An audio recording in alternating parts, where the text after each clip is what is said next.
बरहमपुर लांजीपल्ली गोटे मर्डर होईछि, अनुगुलर नखरा साई गोटे मर्डर होईछि एवं अनेक जगार मारपीट गंडगोल घटी बहु लोक आहत होइछन्ति। ये महानगर निगम रे जेते सब महानगर निगम अच्छी सेठी महा मर्डर होईछि। ये स्मार्ट नगर रे स्मार्ट मर्डर होईछि।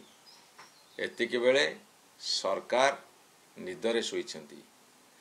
आमे कही रखिया को चाहूँ, बारंबार कही आसुचु ए सरकार आसिला परे हजार तागिद कला परे एभली मर्डर गुड़ाक स्पष्ट दिवालोक कहीं घटुची। शह शह मर्डर केस बर्तमान यही 9 मास भितर हो जाइए। तार एकमात्र कारण होउची जेतले क्रिमिनाल माने देखुचंती गोटे दुर्बल सरकार चली सेतेबेले से साहस जुटाउछन्ती एई मर्डर करने को, हत्या करने को, गंडगोल करने को खातिर न करने को खातिर करूना। एवं सरकार कहउछन्ती जे आमे एक्शन नौचु। मर्डर हो सारा पर लोकंकर जीवन चलीगला तापरे गोटे क्रिमिनाल बंधा होची, से बंधा है कि ट्रायल है कि कौन हम से पर कथा।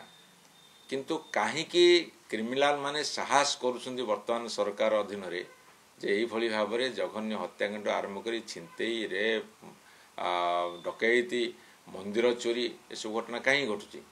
तार एकमात्र कारण होची जे तांको पाखे खबर अच्छी ये गोटे दुर्बल सरकार। जेतेबेले सरकार दुर्बल हम सेतेबेले एई भली भाव में समाज रे विशृंखला मुंड टेकिबो। तेणु मोर सरकार को निवेदन रहिबो, आह्वान मध्य रहिबो, आपण शक्त हुंतु। ओडिशा को एमिति गोटे नर्क को ठेली दिंतु नहीं। काली पवित्र होली रक्तरे रंजित होईची, ताहा अपवित्र होली रे परिणत होईची। सेइथिमे दायी रहिबो एई सरकार।